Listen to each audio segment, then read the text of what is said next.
جانتے ہوں گے وَأُمْلِي لَهُمْ اور ڈھیل دیتے ہیں ہم ان کو اِنَّ کَیدِی مَتِین بے شک تدبیر میری مضبوط ہے اولم یتفکروا کیا نہیں غور و فکر کیا انہوں نے ما بصاحبہم من جنت نہیں ہے ان کے ساتھی کے ساتھ کوئی جنون ان ہوا الا نذیر مبین نہیں ہے وہ مگر آگاہ کرنے والا کھول کر اولم ینظروا فی ملکوت السماوات والذین کذبوا بآیاتنا یہ تخویف ہے جو لوگ تکذیب کرتے ہیں ہماری آیات کی سنستدرجہم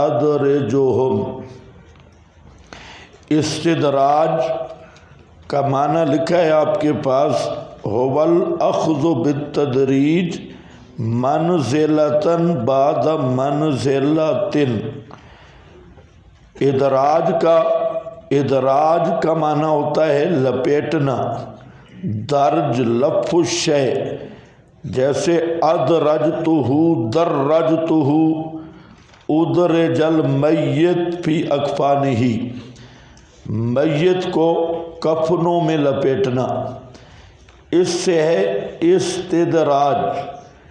استدراج کا معنی ہوتا ہے ڈھیل دینا اور آہستہ آہستہ درجہ بدرجہ گرفتار کرنا ایک درجے کے بعد دوسرا درجہ اسی سے یہ استدراج خارق عادت امر پہ بھی بولا جاتا ہے خرق عادت امر پر استدراج کب بولا جاتا ہے جب فاسق یا کافر کے وجود سے خرق امر عادت امر ظاہر ہو اور وہ دو طرح ہوتا ہے ایک تو ظاہراً خرق عادت ہوتا ہے حقیقتاً وہ خرق عادت نہیں ہوتا بلکہ سحری سفلیات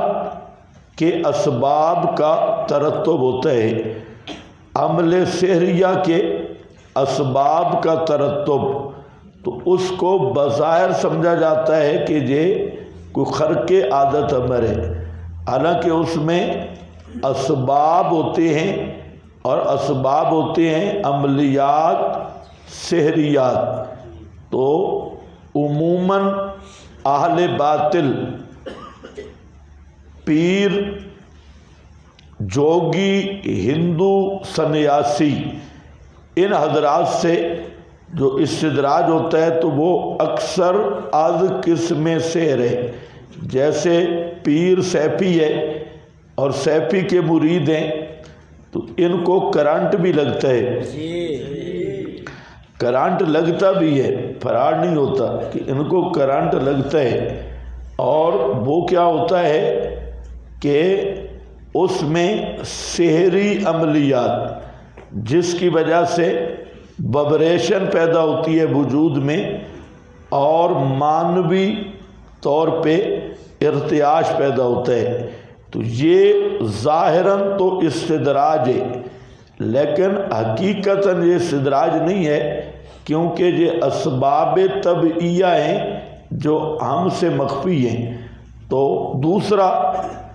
استدراج خرق عادت جو واقعتاً چیز ہے اس کا ظہور تو یہ بھی بالکل صحیح ہے اس کا آج کل بہت سارے حضرات اس کا انکار کرنے لگ گئے اور انہوں نے استدراج کا انکار کیا اور یہ کہا کہ استدراج جو ہے یہ اگر مانا جائے تو شرک لازم آتا ہے حالانکہ یہ جہالت ہے اس جیسے کرامت اور معجزہ میں فرق شخص کا ہوتا ہے معجزہ بھی خارق عادت امر ہے کرامت بھی خارق عادت ہے تو وہاں محل بدلتا ہے کہ معجزہ نبی کے وجود پہ ظاہر ہوتا ہے اور کرامت ولی کے وجود پر ظاہر ہوتی ہے، اور عام مومن کے وجود پہ اگر ایسا کوئی خارق ہو تو اسے معونت کہا جاتا ہے، معونت۔ اور پیغمبر کی نبوت سے پہلے اگر کوئی خوارق امر ظاہر ہوں تو اسے ارہاس کہتے ہیں، ارہاس۔ یہ نام آنا چاہیے، معجزہ، کرامت اور معونت، ارہاس۔ جیسے اصحاب فیل کا واقعہ پیش آیا نبی کریم علیہ السلام کی ولادت سے 49 دن پہلے، اور وہاں ابرا کے لشکر کا، تو اس کو کیا کہیں گے؟ ارہاس۔ تو پیغمبر کی نبوت سے پہلے جو تمہیدی خوارق ہوتی ہیں ان کا نام ہوتا ہے ارہاس، اور اولیاء کے لیے کرامت، عام مومنین کے لیے وہ کیا ہوتا ہے؟ معونت۔ فاسق، فاجر، کافر، ہندو، اس بات کو اچھی طرح سمجھو، تمہیں تصوف کا شوق ہے، اور یہی چیز اضلال کا سبب بنتی ہے کہ اس میں دو قسم کے ہوتے ہیں خوارق۔ ایک خوارق تو ہیں مشقی خوارق، بعض چیزوں کی مشق کی ہوتی ہے، اور اس میں سحریات بھی ہیں، عملیات بھی ہیں۔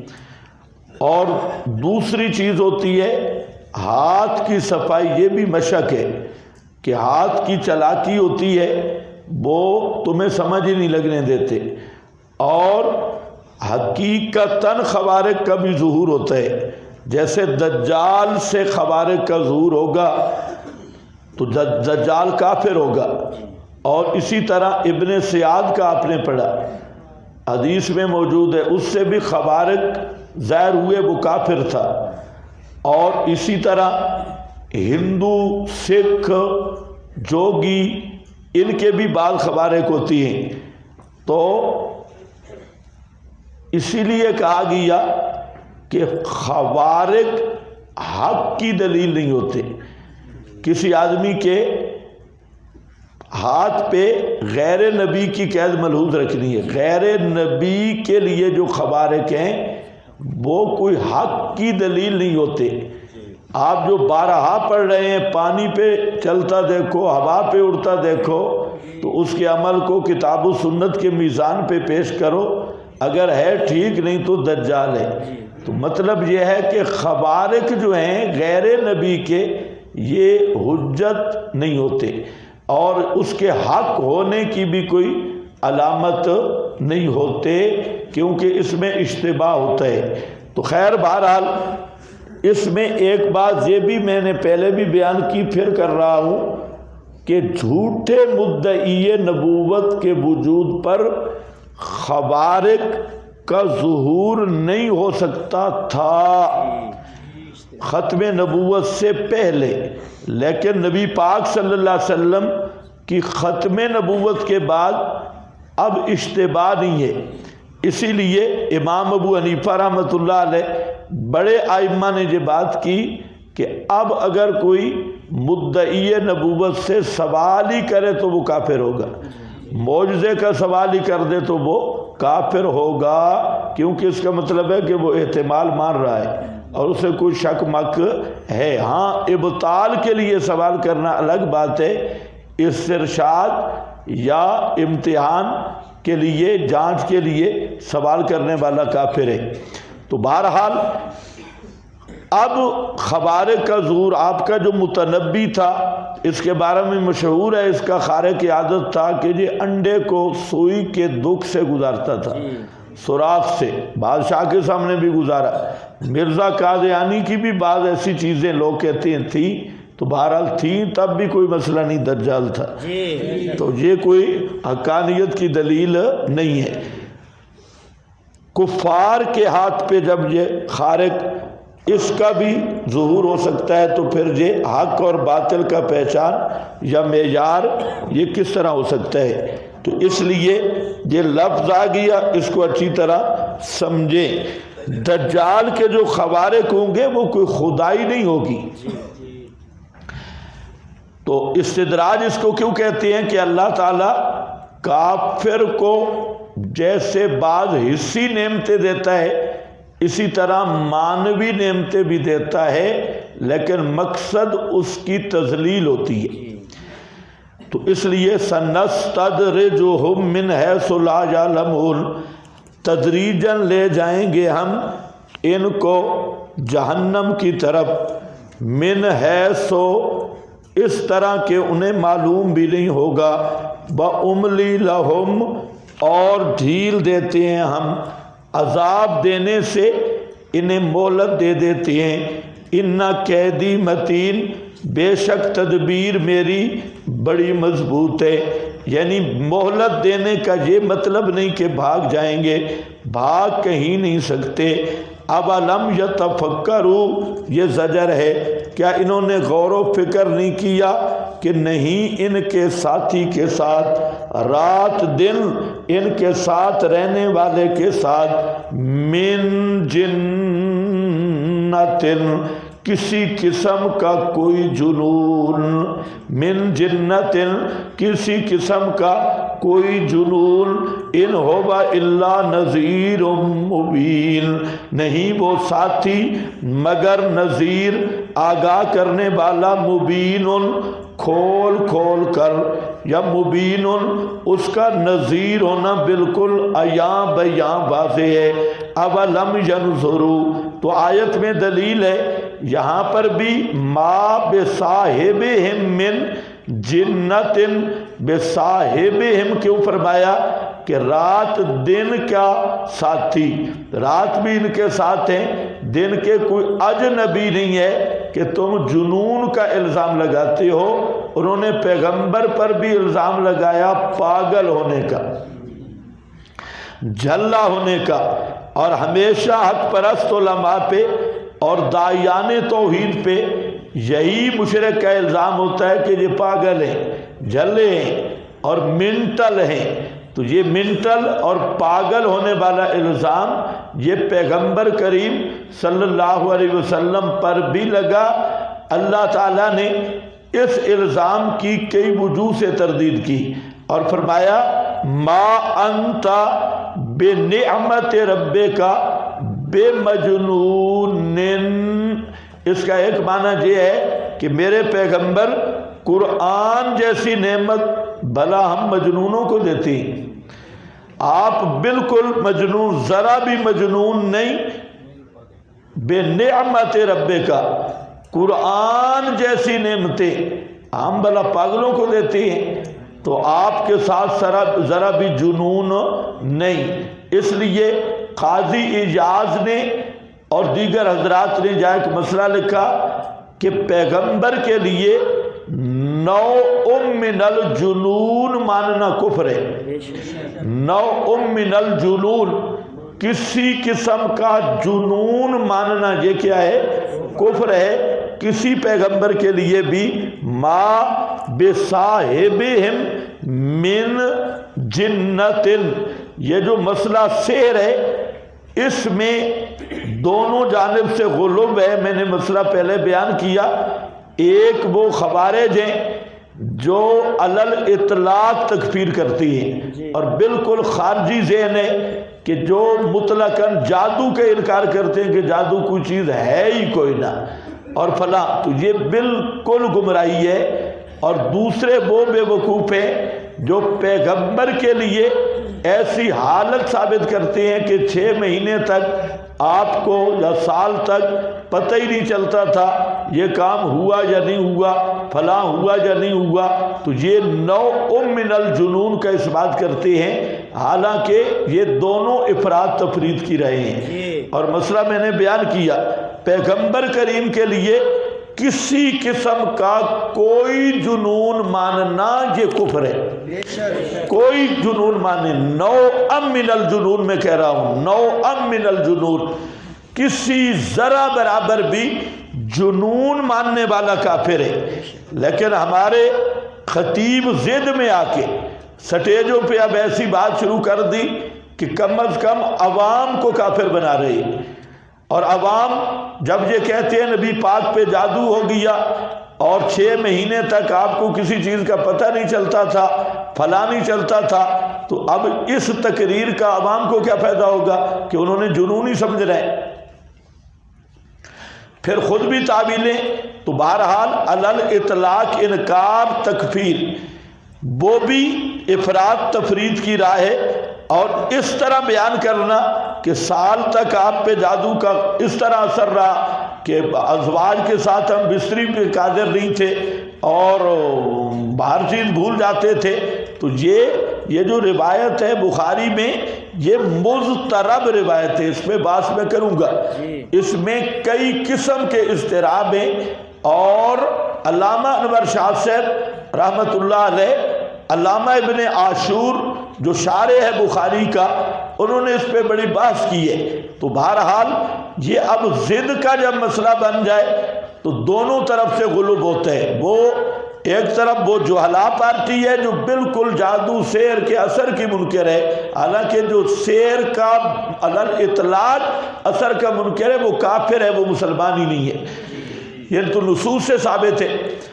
اور پھر اس کے مقابل جو آئے انہوں نے پیغمبر پر غلبہ ماننا شروع کر دیا اور ایسی حالت ماننی شروع کر دی نبی پاک پر سحر کی جو جنون کو مستلزم ہے۔ تو یاد رکھو کوئی حالت بھی پیغمبر کی جنون کو مستلزم ماننے والا یہ کافر بنتا ہے، یہ مسلمان نہیں ہے۔ تمہیں کوئی سمجھ آئیے؟ کیا سمجھ آئیے؟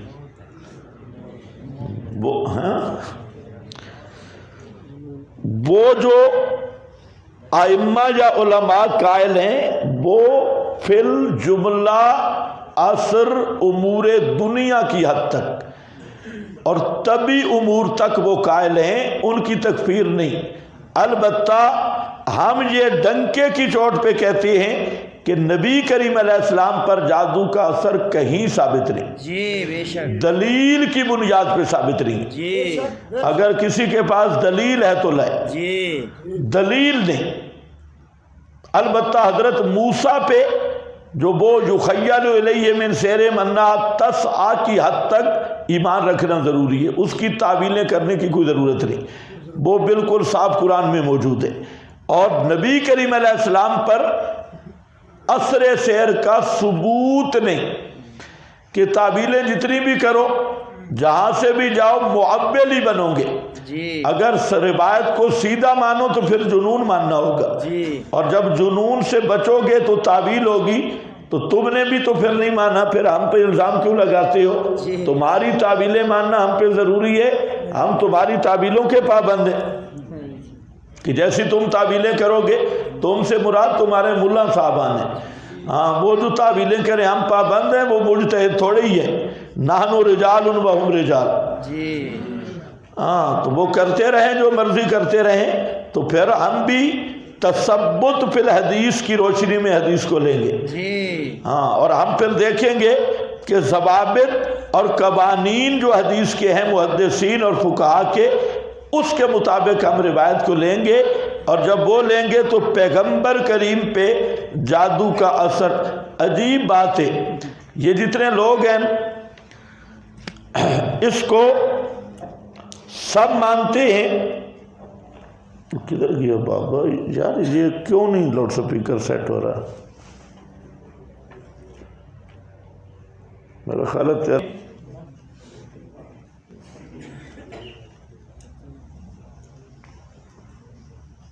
بہم ما بصاحبہم من جنہ، نہیں ان کے ساتھی کے ساتھ کوئی جنون، ان ہوبا الا نذیر مبین، نہیں وہ مگر آگاہ کرنے والا کھول کھول کر۔ اولم ینظروا فی ملکوت السماوات، کیا نہیں دیکھتے جے بیچ ملکوت السماوات، بیچ بادشاہی آسمانوں اور زمین کے۔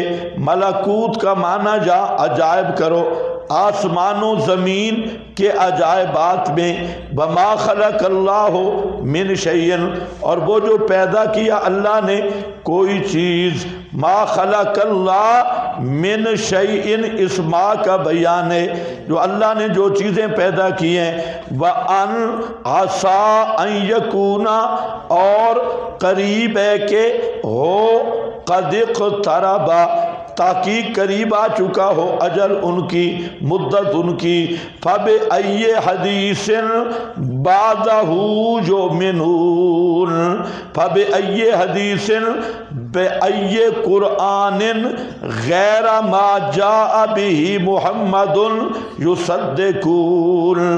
فَبِأَيِّ حدیثٍ کا معنی پہلے بھی گزرا ہے، فَبِأَيِّ حدیثٍ، پس کس کلام کے ساتھ بعد قرآن کے ایمان لائیں گے، کس کلام کے ساتھ بعد قرآن کے ایمان لائیں گے۔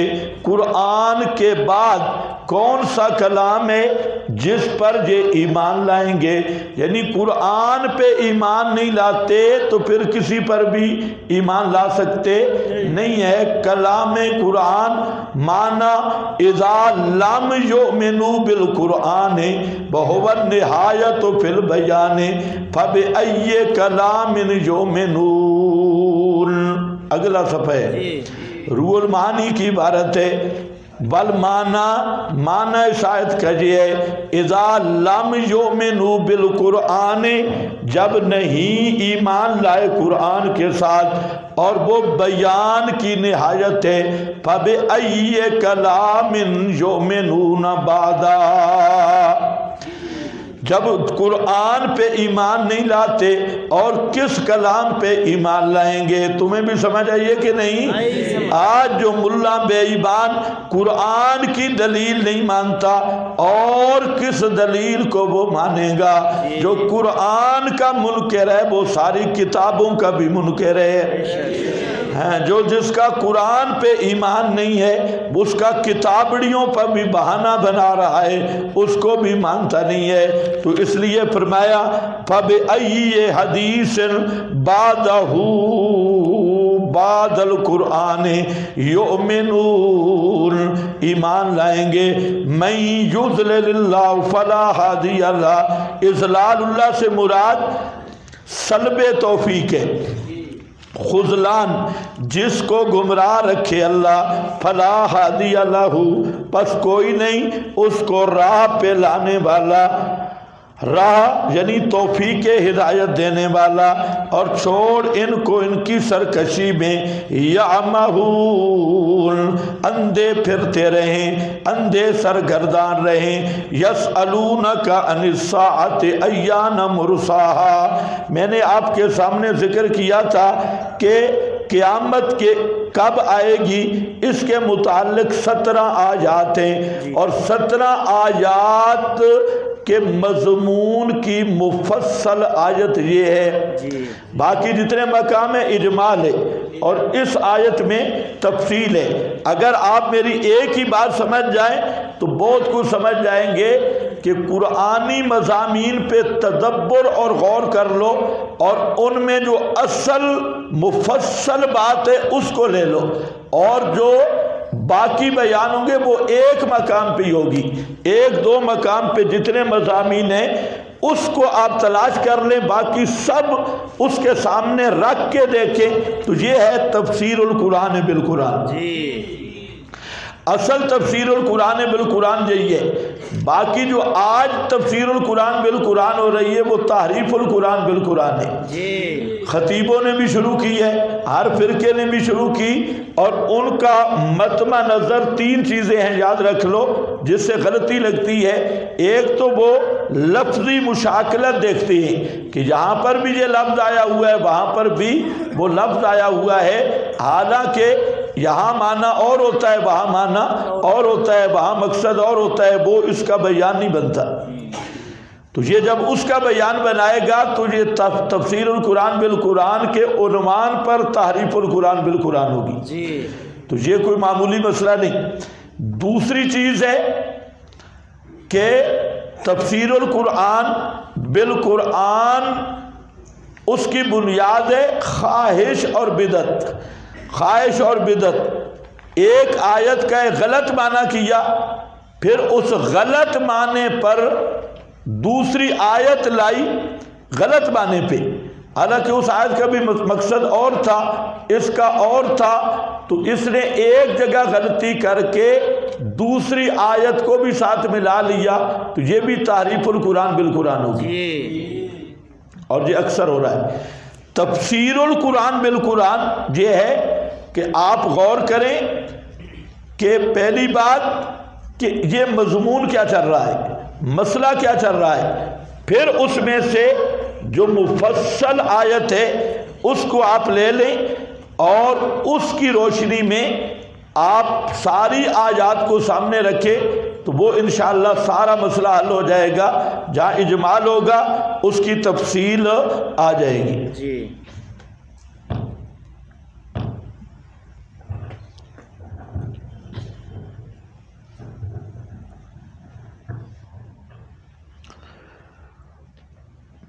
تو جہاں پر اب ذرا دیکھو، یسألونک عن الساعہ ایان مرساہا، سوال کرتے ہیں تجھ سے قیامت کے بارے میں. بھائی یہ چکر اس کا نہیں ہے، یہ چکر بٹن رکھنے کا ہے، میکوں شیکوں کا نہیں ہے. ایک اور دوسرا میں آپ کو کل کا کہہ رہا ہوں کہ ان کی لائن خراب ہوئی ہے.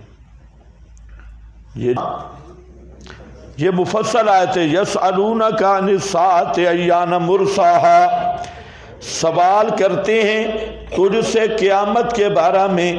ایان مرساہا، کب ہے آنا اس کا. اب یہ مرساہا کئی جگہ آپ کو یہاں ملے گا، باقی جہاں ہوگا تو کیا ہوگا؟ عن الساعہ. عن الساعہ، الساعہ کی بات، ان اللہ عندہ علم الساعہ، جی. اللہ کے پاس علم قیامت کا ہے، تو تمہارے پاس نہیں ہے. قیامت آئے گی نہیں آئے گی؟ آئے گی. پھر عندہ علم الساعہ کا کیا معنی ہے؟ اس لیے اب یہ آیت مرساہا، سوال اس بارے میں، حالانکہ کئی مقام پہ آئے گا عن الساعہ، علم الساعہ، عن الساعہ، یہ کئی مقام پہ. لیکن توضیح یہ ہے کہ کیا مطلب قیامت کے سوال، قیامت کا علم، یعنی ایان مرساہا، کب ہے آنا اس کا. آنا اس کا، یہ توضیح صرف اسی مقام پہ ہے اور کہیں نہیں ہے. ارساہا مرساہا، آنا مرساہا، ارسا کا معنی ہوتا ہے گاڑنا، آنا. جیسے حدیث جبریل ہے تو اس میں کیا ہے کہ متی الساعۃ یا رسول اللہ، متا. تو یہ مرساہات جو ایسے اس کی وضاحت ہے. متا، کب ہے آنا. ویسے آپ کہیں گے تو بریلوی آپ کو پتر بنائیں گے اور وہ کہیں گے قیامت کا نہیں پتہ، ہمیں بھی پتہ ہے قیامت آنا ہے. تو ان اللہ عندہ علم الساعہ کا کیا معنی؟ تو وہ خاص مخصوص کری ہے. قل انما علمها عند ربی، یہ پہلا جواب ہے. انما کلمہ حصر کا ہے، سوائے اس کے نہیں. علمها عند ربی، اس قیامت کا علم. قیامت کا علم یا قیامت کے آنے کا علم؟ قیامت کے آنے کا علم. ہاں، علم ہا سے مراد قیامت کے آنے کا علم، خاص وہ گھڑی. عند ربی لا اندی. عند ربی یا دو حسر آئے ہیں، ایک انما کلمہ حسر کا ہے، دوسرا لفظ اندہ، اندیت بھی حسر کے لیے ہے. اور معنی یہ ہے کہ قیامت کب آئے گی اس کا علم میرے پاس نہیں، صرف میرے رب کے پاس ہے. اس کا علم میرے پاس نہیں، صرف میرے رب کے پاس ہے. یہ پیغمبر کریم سے یہ پوچھا گیا اور پیغمبر سے ہی بتایا گیا.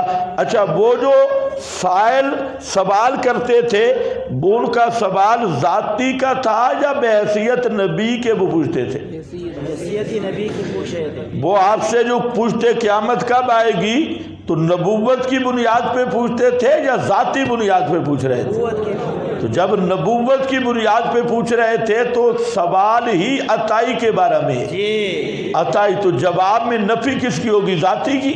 نہیں جب سوال ہی عطائی کے بارے میں ہے تو نفی بھی کس کی ہوگی؟ عطائی کی نفی ہوگی۔ سوال ذاتی کے بارے میں ہے ہی نہیں، پوچھنے والا پوچھ ہی رہا ہے کہ تو نبی ہے تو بتا، یعنی اللہ نے تجھے نبوت دی ہے تو قیامت کا بھی بتایا ہوگا۔ تو ان کا بنیادی سوال کی بنیاد تھی من حیث النبی ہونا، تو اس لیے سوال کی بنیاد ہی عطائیت کے فلسفہ پہ ہے، تو نفی بھی کس کی ہوگی؟ عطائی کی ہوگی۔ انما علمھا عند ربی لا یجلیھا، نہیں ظاہر کرے گا، یہ دوسری وجہ ہے۔ پہلی وجہ کہ اللہ ہی کے پاس ہے، میرے پاس نہیں ہے، اور دوسرا نہیں ظاہر کرے گا اللہ اس گھڑی کو لے وقتہا، ہاں ظاہر کرے گا اللہ، ہاں نہیں ظاہر کرے گا اللہ اس گھڑی کو اسی کے وقت پر، اللہ تو مانا کرو لا یجلیھا، نہیں ظاہر کرے گا اس کے وقت کو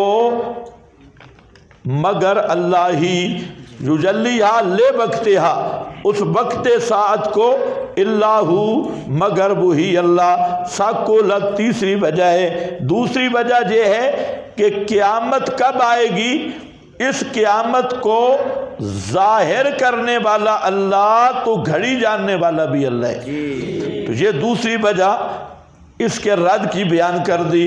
ساکولت تیسری وجہ ہے۔ ساکولت کا معنی آپ کے پر لکھا ہے کہ خفیہ امرہا، ساکولت بھاری ہے آسمانوں اور زمین میں، یہ تیسری وجہ ہے کہ اللہ کے سوا کوئی نہیں جانتا، بھاری ہے خفیہ امرہا، اس کا وقت جو ہے وہ مخفی ہے، کوئی بھی اس کا وقت نہیں جانتا۔ لا تأتیکم چوتھی وجہ ہے، نہیں آئے گی وہ تمہارے پاس مگر اچانک، مگر اچانک تب ہے کہ اس کا معین وقت نہیں بتایا، تو یہ بھی وجہ اخفاء ہے۔ یسألونک پانچویں وجہ ہے، یسألونک پوچھتے ہیں تجھ سے، گویا کہ تو حفیظ عنہا، اس کی تحقیق کر رہا ہے، عالم بہا، حضرت ابن عباس نے معنی کیا آپ اس کی تحقیق میں ہیں، حفیظ عنہا اس کے جاننے کے در پہ ہیں، اس کی تحقیق میں ہیں۔ قل فرما دیجئے انما علمھا عند اللہ، فرما دیجئے سوائے اس کے نہیں، اس کا علم صرف اللہ کے پاس ہے، بلاکن اکثر الناس لا یعلمون، یہ جملہ سمجھنا ہے، اس کا علم صرف اللہ کے پاس ہے، پانچویں وجہ۔ اور چھٹی وجہ یہ ہے بلاکن اکثر الناس لا یعلمون، اکثر لوگ نہیں جانتے، کس کو؟ کس کو؟ اس پر بریلویوں کا بڑا دھوکہ ہے، خیال رکھو۔ وہ یہ آیت پڑھ کے کہتے ہیں اکثر نہیں جانتے، نا ہم بھی کہتے ہیں اکثر نہیں جانتے، اس سے پتہ چلا کہ بعض لوگوں کو قیامت کا پتہ ہے کب ہے، تو اکثر لوگ نہیں جانتے کہ قیامت کب آئے گی۔ سن رہے ہو میری طرف؟ اکثر لوگ نہیں جانتے کہ قیامت کب آئے گی، تو کچھ کوئی تو جانتے ہیں، تو یہاں پر کیا معنی ہوگا بلاکن اکثر الناس لا یعلمون، تو لا یعلمون کو سمجھو، لا یعلمون ان علمھا عند اللہ لم یؤتہ احد من خلقہ، لا یعلمون نہیں جانتے کس بات کو کہ ان علمھا عند اللہ، اس بات کو نہیں جانتے کہ قیامت کا علم اللہ کے پاس ہے، اللہ نے عطا نہیں کیا کسی کو اپنی مخلوق سے، اللہ نے عطا نہیں کیا کسی کو اپنی مخلوق سے۔ یہ بیضابی شریف کا حوالہ ہے، اس پر اور بھی بڑے تھوک کے حوالے آپ کے پاس موجود ہیں۔ ہاں قل انما علمھا عند ربی او بلاکن اکثر الناس لا یعلمون، اور نیچے والی لین ہے بلاکن اکثر الناس لا یعلمون ان ذالک لا یعلمہ الا اللہ، اکثر لوگ اس بات کو نہیں جانتے کہ قیامت کا علم اللہ کے ساتھ خاص ہے۔ ہاں یحسبون، اکثر لوگ خیال کرتے ہیں کہ علم اس قیامت کا پایا جاتا ہے بعض مخلوق کے پاس بھی، تو اکثر لوگ یعلمون کا مفعول سمجھو، یعلمون کا مفعول ہے کہ اکثر لوگوں کو اس کا پتہ نہیں، کس کا پتہ نہیں؟ بولو بولو بولو، کس کا پتہ نہیں؟ اللہ نے قیامت کا علم کسی کو بھی نہیں دیا، جلدی بولو، اللہ نے قیامت کا علم کسی کو بھی نہیں دیا، کسی کو بھی نہیں دیا، اس کا اکثر لوگوں کو پتہ نہیں ہے، اور وہ انبیاء اولیاء کے لیے ثابت کرتے ہیں۔ تو بلاکن اکثر الناس سے آگے پھر آ رہی ہے، وہ اگلے صفحے پر 2 لینیں چھوڑ کے آخری تیسری لین ہے۔ ایک تو عبارتیں آپ نے پڑھی ہیں، میں اس طرف نہیں جاؤں گا، مسئلہ علم غیب ہو چکا ہے۔ لم یطلع علیہ ملکا مقربا ولا نبیا مرسلا، اس کے آگے کیا ہے؟ بلاکن اکثر الناس سے لا یعلمون ان علمھا مما استأثرہ اللہ، اکثر لوگ نہیں جانتے کہ قیامت کا علم اللہ کا خاصہ ہے، اللہ نے اپنے ساتھ خاص کر لیا ہے۔ اور آگے دیکھ رہے ہیں وَلَمْ يُؤْتِهِ أَحَدًا مِّنْ خَلْقِهِ، نفی کی ہے ذاتی کی، عطائی کی نفی ہے، يُؤْتِهِ أَحَدًا مِّنْ خَلْقِهِ، اللہ نے اپنی مخلوق میں سے کسی کو عطا نہیں کیا، کیا نہیں کیا؟ عطا نہیں کیا۔ اسی طرح معنی کون ذالک عندہ خاصہ، یہ اللہ کے خواص میں سے ہے، انہ استأثر بہ حیث لم یخبر احدا بہ من ملک مقرب او نبی مرسل، کہ اللہ نے اس کو اپنے ساتھ خاص رکھا ہے اور نہیں خبر دی کسی کو بھی ملک مقرب نبی مرسل کو۔ آگے بس باقی مسئلہ علم غیب نیچے آؤ، اس میں بھی یہی ہے بلاکن اکثر الناس لا یعلمون انہ المختص بالعلم بہا، اللہ اکثر لوگ یہ نہیں جانتے کہ قیامت کا علم اللہ کے ساتھ خاص ہے۔ استأثر بہ لم یطلع علیہ ملکا مقربا ولا نبیا مرسلا، اللہ نے قیامت پر کسی فرشتے کو بھی اطلاع نہیں دی، کسی نبی مرسل کو بھی اطلاع نہیں دی۔ دوستو بزرگوں سمجھ گئے؟ آگے پھر آگئی ابو سعود کی عبارت میں بھی ہے لا یعلمون ما ذکر او لا یعلمون من اختصاص علمھا بہ تعالی، روح المعانی تک سارے پڑھتے جاؤ۔ تو یہ یاد رکھنا، یہ بنیاد ہے۔ اے دیکھو مسئلہ علم غیب گزر گیا، لیکن جو چیزیں رہ گئی تھی وہ میں نے بیان کرنی۔ کیا ہے؟ یسألونک ایان مرساہا، 6 وجوہات ذکر کی ہیں، ویسے 7 بنتی ہیں، لا املک لنفسی سے 6 وجوہات بیان کی۔ کس چیز کی؟ کہ قیامت کب آئے گی، اس کا علم اللہ کے ساتھ خاص ہے۔ کتنی وجہ بیان کی؟ 6 وجوہات بیان کر کے اب اعلان آ رہا ہے۔ قیامت کا تعلق تو ہے پوری کائنات کے ساتھ، قیامت جب قائم ہوگی تو پورے جہان کے ساتھ، پورے جہان کے نفع نقصان کے ساتھ اس کا تعلق ہے۔ فرمایا میرا پیغمبر آپ اعلان کریں کہ سارے جہان کا نفع نقصان چھوڑو، میں تو اپنے بھی نفع نقصان کا اختیار نہیں رکھتا۔ تو مجھ سے پوچھتے ہو قیامت کا، آپ کو سمجھ آئی؟ پورا ربط یہ ہے، 6 وجہ سے ثابت کیا کہ قیامت کا علم اللہ کے ساتھ خاص ہے۔ اب قل لا املک لنفسی، یہ 7ویں بجا آ رہی ہے، اور اس کا خلاصہ یہ ہے کہ تم مجھ سے پوچھتے ہو قیامت کے متعلق، تو قیامت تو وہ ہے کہ جس کا تعلق ہے پورے جہان والوں کے نفع نقصان کے ساتھ، اور تم کہتے ہو بار بار قیامت کب آئے گی؟ اور بابا میں تو اپنی جان کے بھی نفع نقصان کا مالک نہیں، جہان کے نفع نقصان کا کیسے اختیار رکھتا ہوں؟ جب میں مالک نہیں ہوں تو پھر مجھ سے کیوں پوچھتی ہو قیامت کب آئے گی؟ میں نبوت کا مدعی ہوں، الوہیت کا مدعی نہیں ہوں، میں نبی ہوں، الہ نہیں۔ قل لا املک لنفسی نفعا ولا ضرا، فرما دیجئے نہیں اختیار رکھتا میں اپنی جان کے نہ نفع دینے کا نہ نقصان ہٹانے کا، الا ما شاء اللہ، مگر ہوتا وہ ہے جو اللہ چاہے، ما شاء اللہ فہو کائن، مستثنی منقطع باس ہو گئی۔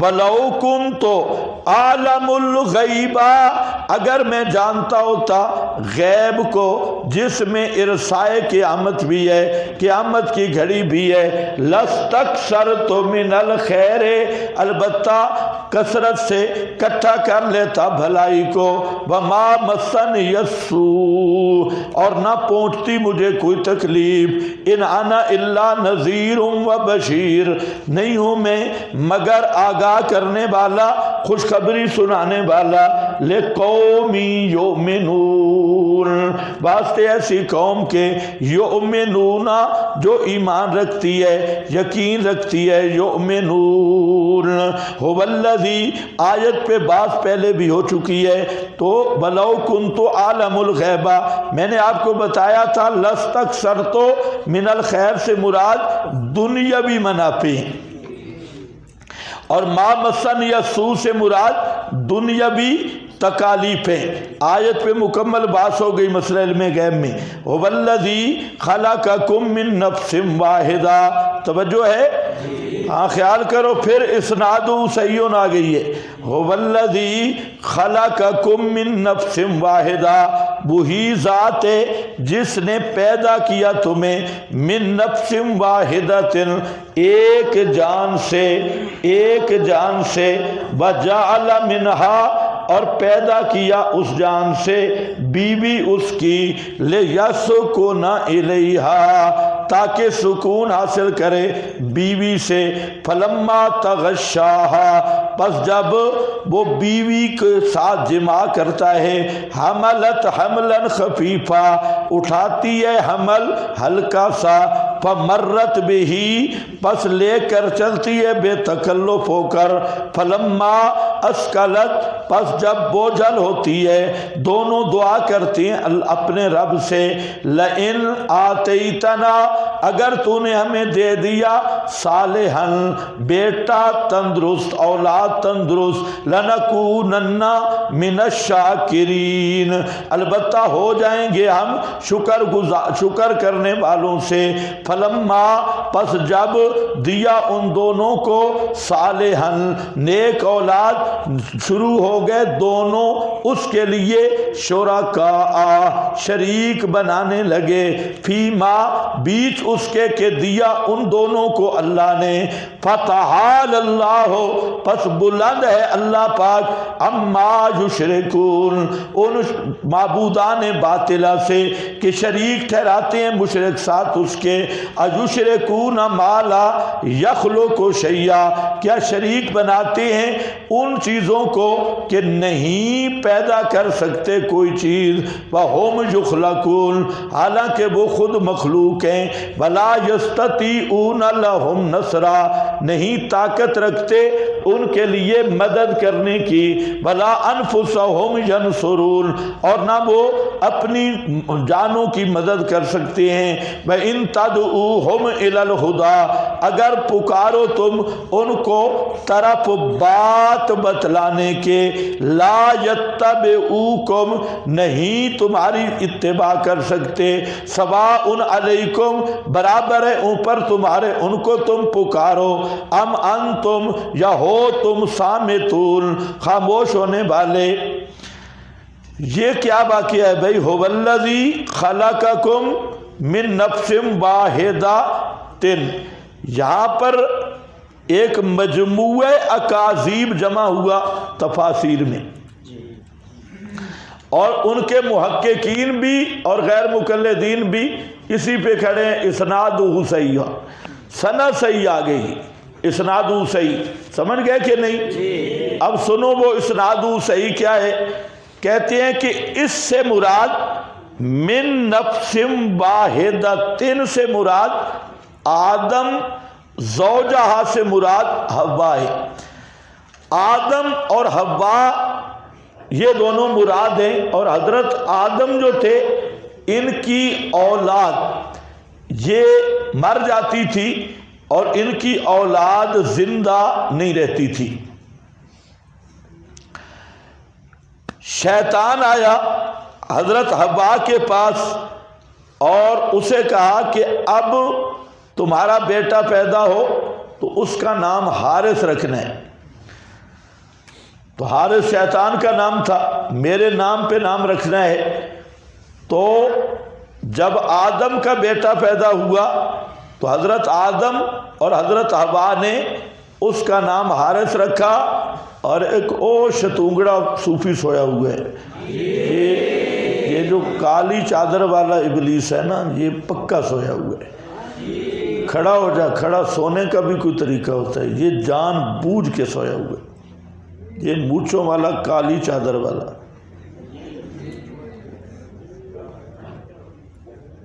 کھڑا ہو، کھڑا، سٹینڈ اپ، زیارت کرا ذرا۔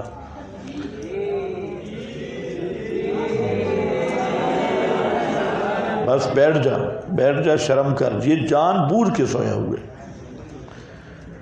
اور بیٹھا ایسی جگہ پہ بھی میری نظریں ادھر نہیں جا رہی۔ یہ تم بے فکر رہو، او کنارے پہ چھپائے۔ اسے پوچھو کوئی خواب دیکھا ہے شیطان؟ ہاں بھائی، ایک ہوتا ہے آدمی سوتا ہے، چلو بے اختیاری میں کچھ آنکھیں بند ہو جاتی ہیں، وہ تو معذور ہے، اور یہ صوفی بڑے بے ایمان۔ اچھا دیکھو بھائی،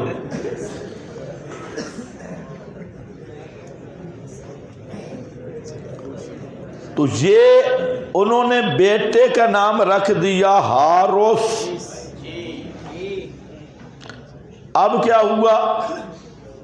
یہ شرک فی التسمیہ، شرک فی التسمیہ، تو یہ تھوڑی بہت گنجائش ہے نبی کے لیے بھی، یہ شرک اصغر بن رہا ہے، چھوٹا شرک ہے، بڑا شرک نہیں۔ آگے پھر رندہ لگانا شروع کیا، رندہ سمجھتے ہو نا، لکڑ ذرا موٹی ہو تو اس کو تراشتے ہیں، رندہ۔ آگے یہ تعویل والا رندہ ہے، رندہ لگانا شروع کیا کہ چونکہ یہ صرف شرک فی التسمیہ تھا، نام میں شرک تھا، تو تھوڑا بہت شرک انبیاء بھی کر لیں تو مسئلہ کوئی نہیں ہے۔ نعوذ باللہ، یہ خالصتاً کفریہ بات ہے،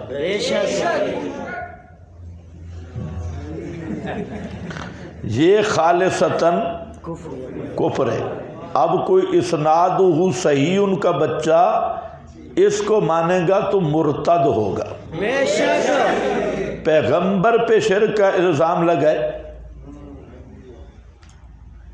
تو جو پیغمبر کو مشرک ہے وہ خود کافر بنے گا نہیں بنے گا؟ بنے گا جی، یا کچھ رعایت کرو گے؟ جو بے ایمان پیغمبر کو کافر کہہ رہا ہے وہ خود نہیں کافر ہوگا؟ ہوگا جی۔ جو پیغمبر پہ شرک کی تہمت لگا رہا ہے خود کافر ہوگا۔ تو یہ آپ کی تفسیریں بھری ہیں۔ اب وہ بات بھی ساتھ لے آؤ جی، اگر فتویٰ لگائیں تو فلانے فلانے پہ بھی لگے گا، یہ فلانے فلانے والے اجرا خود کرو، مسئلہ یہی ہے کہ نبی کو مشرک کہنے والا کافر ہے. ٹھیک ہے کہ نہیں؟ جی او بھائی ہاں ٹھیک ہے نا. اب تمہیں بھی ڈر ہے، دل نہ بھی ہو تو ٹھیک کہنا ہوگا، کیونکہ مسئلہ بڑا آ گئی ہے. پیغمبر پہ شرک کی تہمت آ رہی، یہی بات ہے. ہم جو رولا ڈالتے ہیں مولویوں کے ساتھ، یہ اصل وجہ ہے. اس بات کو سمجھو. ہم کہتے ہیں جو تم نے ضوابط بٹھائے ہیں نا، بنائے باہر بیٹھ کے، نخبۃ الفکر پڑھا کے اور مقدمہ ابن صلاح، چند شبابے، چند حنابلہ کے کیل قول سیوطی، سبکی تک تمہارے علم کی انتہا ہے، اور یہ چند چیزیں دیکھ کے تم ایک فیصلہ کر دیتے ہو جی جہاں محدثین نے کہا نا سند صحیح ہے، متن کو دیکھ کے کہا ہے متن بھی صحیح ہے. تو یہ ایسی جہالت ہے کہ بڑھانے کے گدھا بھی اتنا جاہل نہیں ہوگا. یہ بالکل جہالت ہے. کمثل الحمار جہاں پھٹ آتا ہے. سینکڑوں دوستوں بزرگوں، سینکڑوں ایسی مثالیں ہیں کہ سند صحیح ہے، متن مردود ہے، جی اور ضابطے اور اصول پہ چلے گا.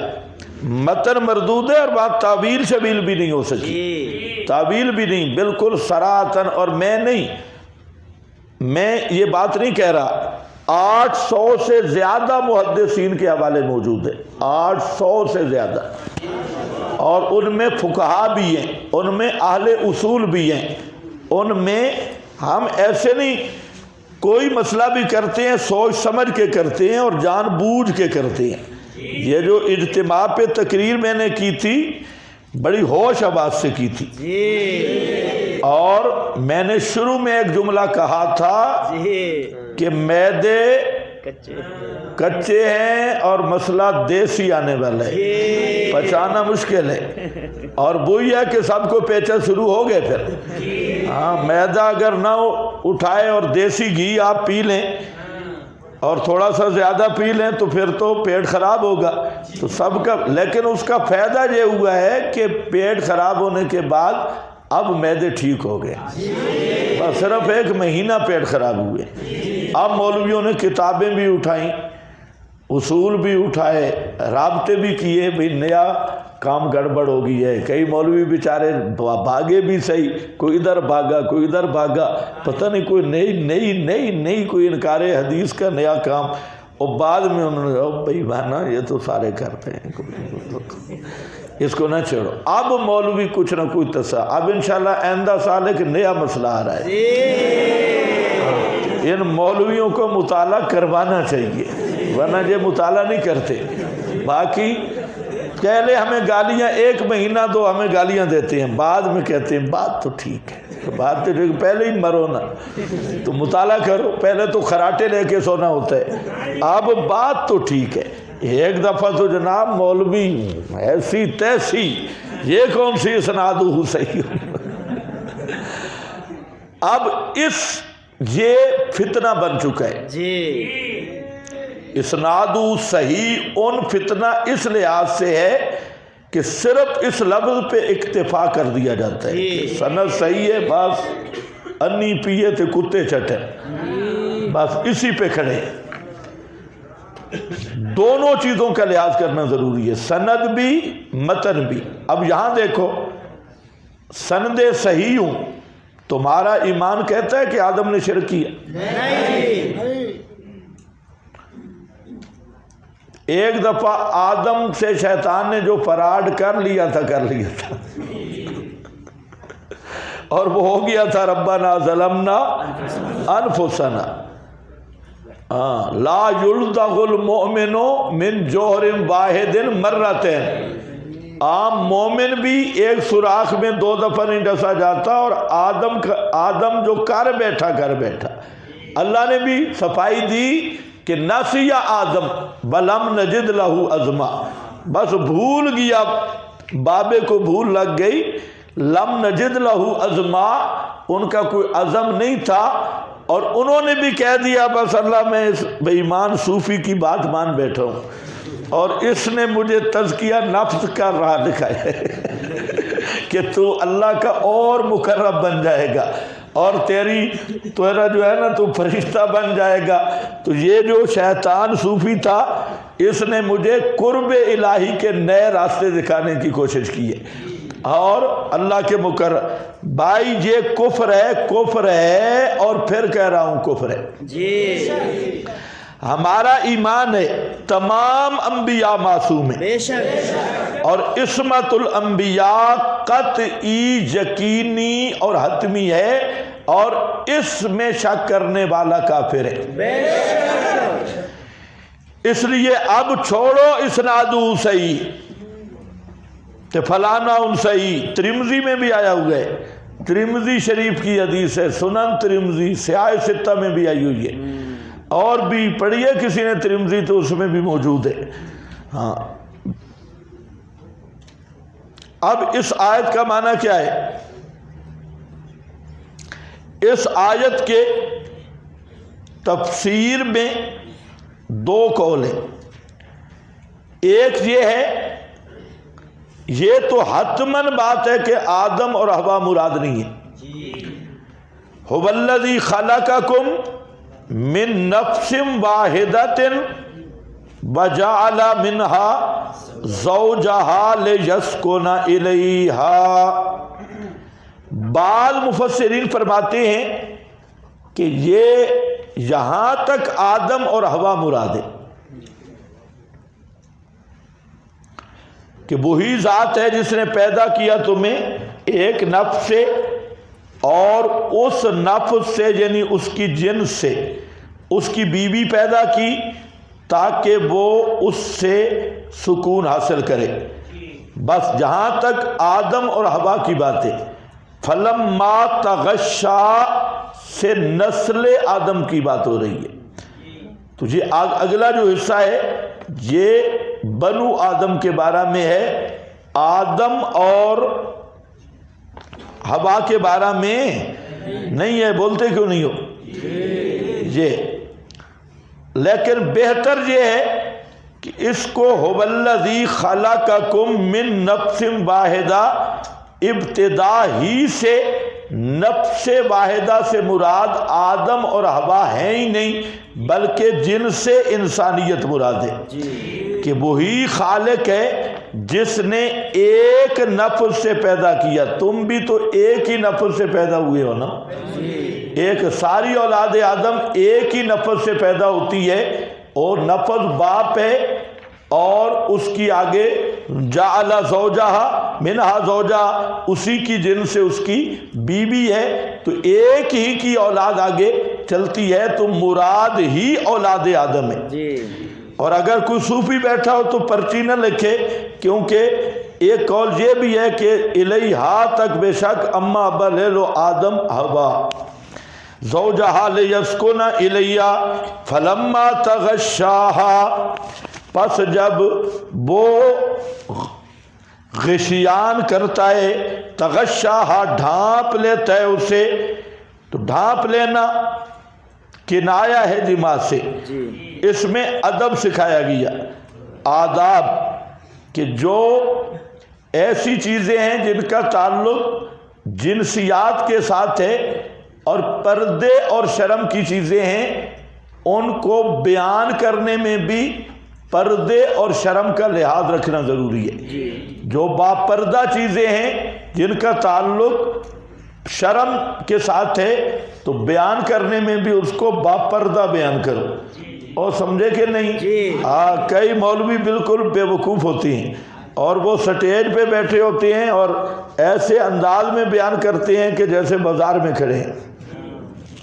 اس لیے جہاں لفظ کیا ہے فلما تغشاہا, جب ڈھانپ لیا ان کو, یعنی ہم بستری کی, حملت حملن خفیفہ, تو حملت حاملہ ہو گئی حمل خفیفاً ہلکا سا, فمرت بھی بے تکلف ہو لے کر گزرتی ہے, یعنی ابتداً حمل ٹھہر گیا.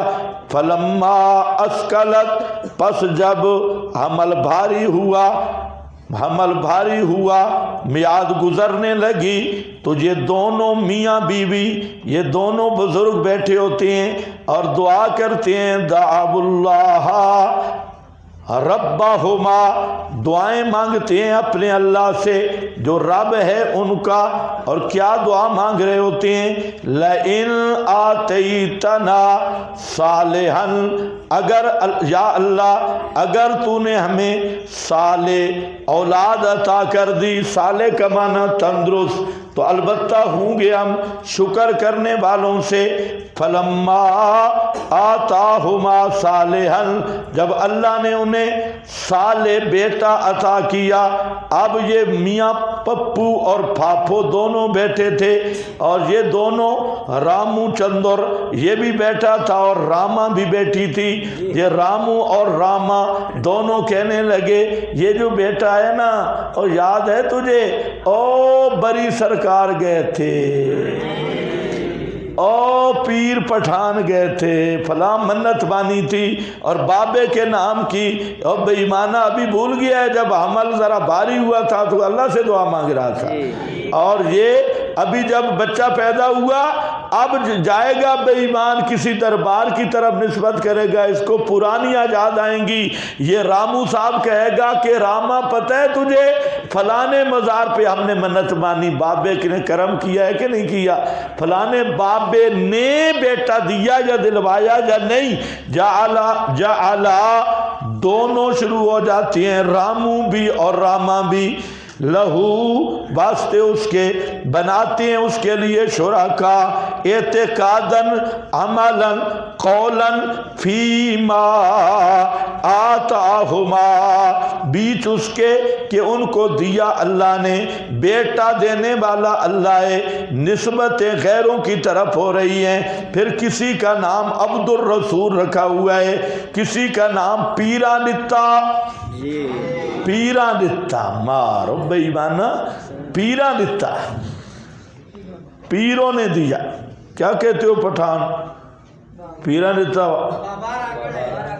بارہ گڑھے، بابا گڑھے کہ بارہ گڑھے راما، ہاں پیرانتا پیرا، اور بیٹی اللہ دیتی ہے مشرکہ، اس مشرک کی بالکل عقل خراب ہے، بیٹی پیدا ہو تو دینے والا اللہ، اللہ دی مہربانی، اللہ دی مرضی، اللہ کی مرضی، اور بیٹا تو پیروں نے دیا، پیرا دیتا، میر بخش، پیر بخش اور فضل بخش، ہاں عنایت بخش، فلانا بخش، حسین بخش، عبد النبی، اور پھر اس کے سر پہ چوٹیاں، اعتقاداً عملاً جہانیے کے نام کی چوٹیاں، قبروں کے طواف، اور پھر دولو شاہ کی چوئی، اس کو چوہا بنائے گا۔ تو یہ جتنے شرکیات ہیں اللہ فرماتے ہیں بے ایمانہ یہ تو مجھے بتانا، والذی خلقکم، پیدا کرنے والا کون ہے، یہ پیدا کرنے والا میں ہوں، اور جب بیٹا پیدا ہوتا ہے چوٹیاں اوروں کے نام کی رکھتا ہے، نام اوروں کے رکھتا ہے اور نسبتیں دوسروں کی طرف کرتا ہے، یہ دونوں میاں بیوی مل کر فتعال اللہ، فتعال اللہ اما یشرکون، پس بہت بلند ہے اللہ، بہت بلند ہے اللہ پاک، اما یشرکون،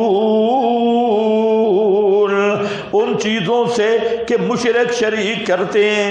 تو اب سناؤ، یہ بابا اور اماں کی بات ہو رہی ہے، بابا آدم اور حوا کی، ہاں کہ رامو راما کی بات ہے، ہاں یہ سارے رامو راما جامو جاما اور چھجو مجو ان کی بات ہے، جو مشرکہ رن اور مشرک مرد، یہ ان کی حالت بیان ہو رہی ہے کہ بیٹا جب مل جاتا ہے پھر میرے شریک بنانے شروع کرتے ہیں، اور یہ آپ ماحول میں جائیں تو پتہ چلے گا۔ ہاں ان مشرکوں کے پاس جائیں، کوئی کہے گا میں نے 10 محرم کو غازی عباس کے نام کی منت مانی تھی، پنجے پہ منت مانی تھی، 11ویں مانی تھی اور فلانا مانا تھا، یہ سارا وہی ہے مالا یخلق شیئا وہم یخلقون۔ اللہ فرماتے ہیں کیا کتنے پاگل ہیں یہ مشرک، اَیُشْرِکُونَ کیا شریک ٹھہراتے ہو ان معبودوں کو، ان ہستیوں کو جو پیدا کر سکتے کوئی چیز نہیں، لا یخلق شیئا کوئی چیز بھی پیدا کر سکتے نہیں، کخ بھی پیدا کر سکتے نہیں، لن یخلقوا ذبابا لن یخلقوا ذبابا ولو اجتمعوا لہ۔ ایڈا بڑا پتر 2.5-3 کلو دا پتر نہ پتر مکھی پیدا نہیں کر سکتے، لا یخلقون شیئا وہم یخلقون۔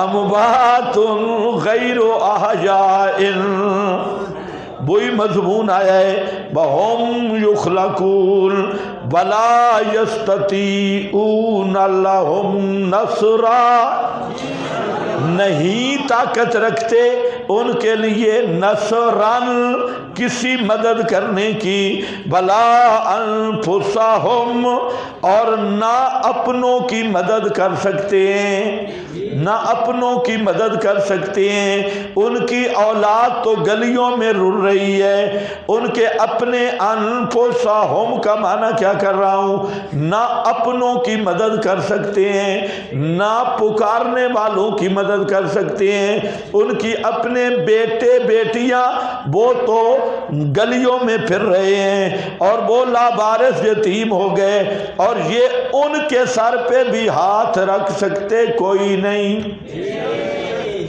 اپنے بیٹوں اور بیٹیوں کے سر پہ بھی ہاتھ رکھ نہیں سکتے۔ اگر رکھ سکتے ہوتے تو حضرت فاطمہ کیوں کہہ رہی تھی یا ابتا من جنت الفردوس مأوا اطابت انفسکم علی ان تحسوا علی رسول اللہ۔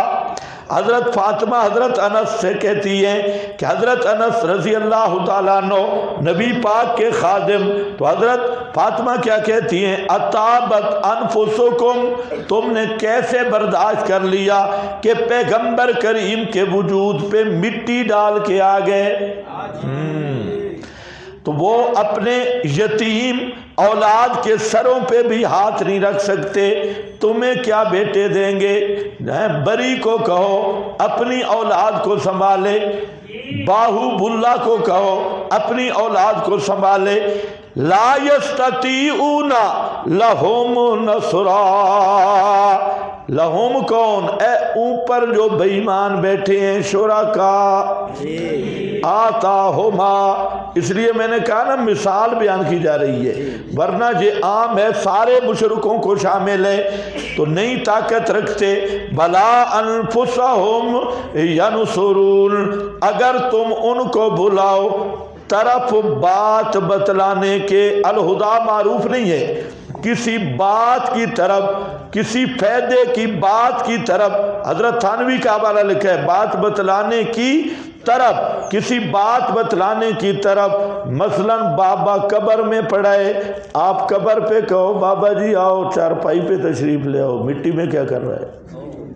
آ جائے گا؟ نہیں آئے گا۔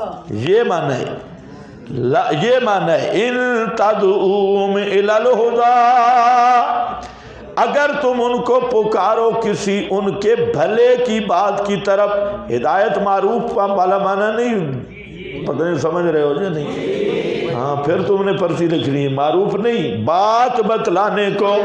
بابے کی قبر پہ بیٹھا ہے، کہتے ہیں بابا نیچے مٹی ہے، اوپر مٹی، دائیں مٹی بائیں مٹی، او بابا چارپائی پہ آ جا، پلنگ پہ آ جا، آ جائے گا نا؟ نہیں جی۔